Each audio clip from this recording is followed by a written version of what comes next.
Apa kabar anak-anak hebat kelas 4? Kembali bersama Ibu Siti Hodia SPD SD, kita belajar tema 6, cita-citaku, subtema 1, aku dan cita-citaku, pembelajaran 3.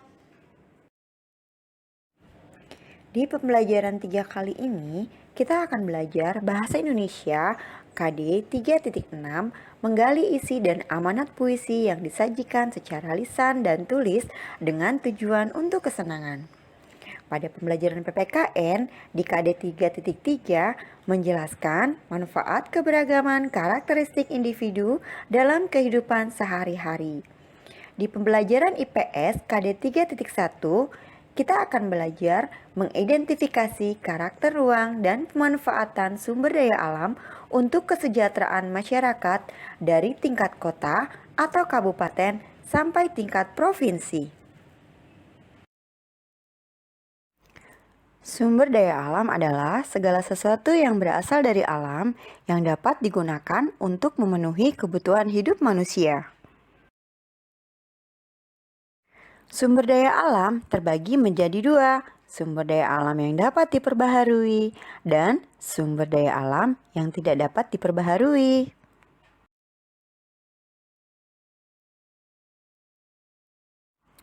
Sumber daya alam yang dapat diperbaharui adalah sumber daya alam yang dapat dihasilkan kembali dalam waktu yang tidak lama. Contohnya, tumbuhan dan hewan. Sumber daya alam yang tidak dapat diperbaharui adalah sumber daya alam yang jika digunakan terus-menerus akan habis dan untuk mendapatkannya kembali membutuhkan waktu yang lama. Contohnya seperti barang tambang. Lingkungan yang bagaimana agar tanaman tumbuh subur? Lingkungan yang memiliki komponen biotik dan abiotik yang baik dan cukup untuk tanaman tersebut.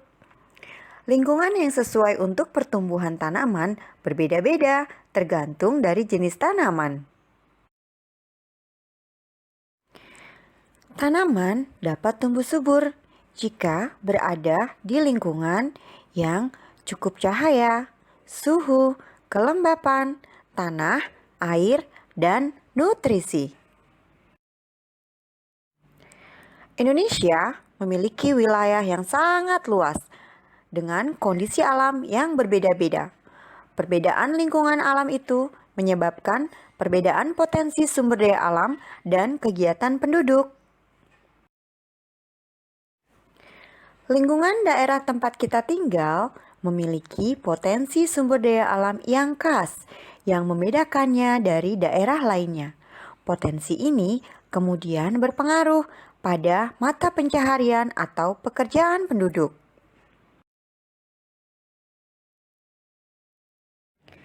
Pada gambar ini, apakah kalian tahu lingkungan apakah ini?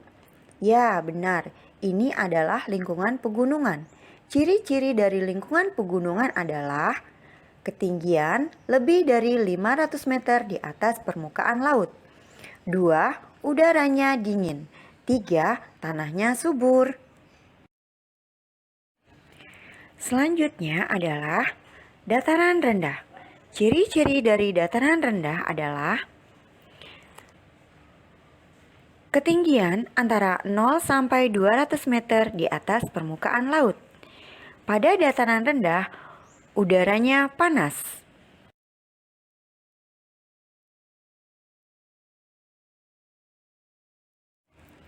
Sedangkan pada daerah pantai, ciri-cirinya adalah ketinggian 0 meter di atas permukaan laut. Udaranya panas, tanahnya kurang subur dan berupa pasir.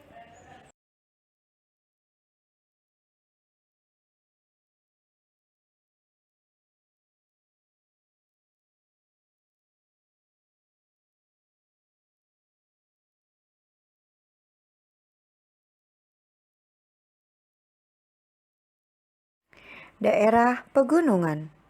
Mata pencaharian penduduk yang berada di daerah pegunungan biasanya perkebunan, peternakan, pertanian. Hasil pertanian seperti kopi, teh, stroberi, selada, kentang, wortel, apel, serta brokoli.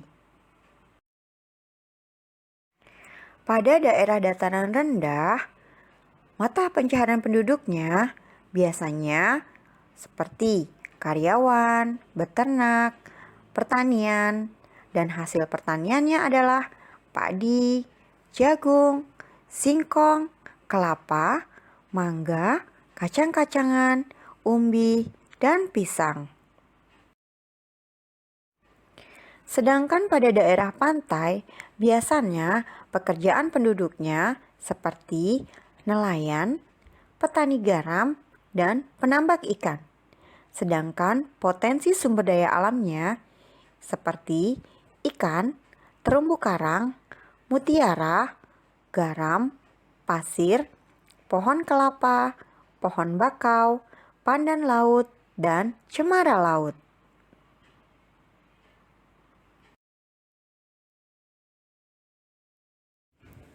Bumiku Indonesia, karya Siti Khadijah. Matahari bersinar cerah, burung-burung berkicau merdu. Mata tertuju hamparan sawah, bak permadani laksana bulu perindu. Tanah pertiwi pujaan hati, tak akan terganti sampai ku mati. Wajahmu yang memesona menghiasi khatulistiwa.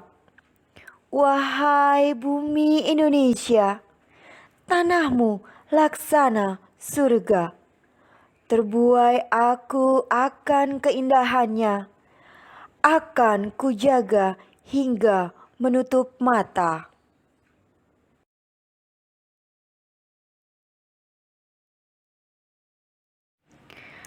Dari puisi Bumiku Indonesia yang sudah Ibu bacakan tadi, tentunya kalian akan mengetahui bahwa judul puisi tersebut adalah Bumiku Indonesia.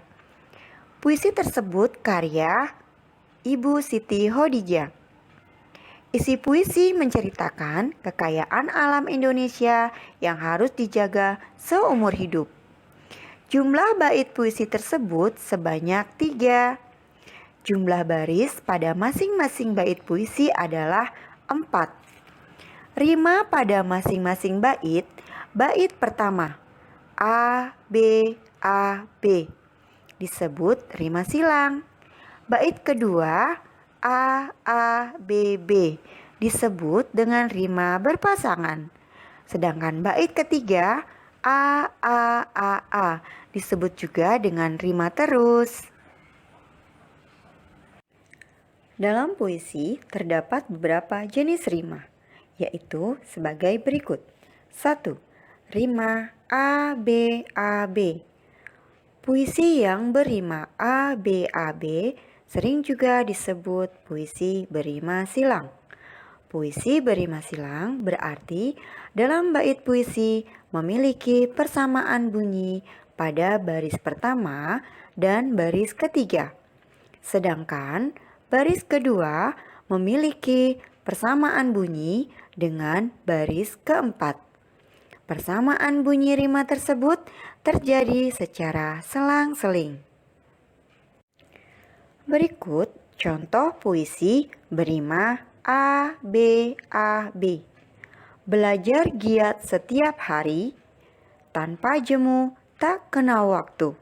Semua ku kerjakan setulus hati, demi mewujudkan cita-citaku. Pada baris pertama, akhir kata diakhiri oleh huruf I. Baris kedua, huruf U. Baris ketiga, huruf I. Baris keempat, huruf U. 2. Rima A, B, B, A. Rima A, B, B, A disebut juga rima peluk.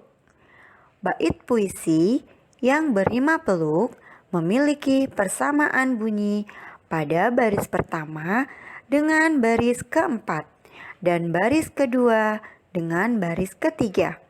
Contoh, di karpet berjalan penuh gaya, berlenggak-lenggok seperti putri, berbusana indah tarperi, membuat semua terpesona.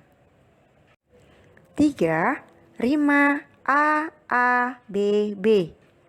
Rima A A B B disebut juga rima pasangan. Bait puisi yang berima pasangan biasanya memiliki persamaan bunyi pada baris pertama dengan baris kedua dan baris ketiga dengan baris keempat. Contoh, inginku memiliki suara merdu agar dapat menyanyikan lagu sebagai hiburan untuk handai tolan dalam sebuah pertunjukan. 4. Rima A A A A. Puisi rima A A A A disebut juga puisi berima terus. Puisi yang berima terus memiliki persamaan bunyi di semua barisnya, mulai dari baris pertama, kedua, ketiga, hingga baris terakhir. Contoh, terbang dengan burung besi, menembus langit tinggi, berkeliling seluruh negeri, menggapai mimpi, jadi pilot sejati. Puisi merupakan karya sastra yang berisi curahan perasaan penyair tentang apa yang dilihat, dirasa, dan dipikirkan menggunakan kata-kata. Pengarang puisi biasanya disebut dengan penyair. Ciri-ciri puisi yaitu penyusunan baris dan bait, serta bahasanya terikat oleh rima dan irama.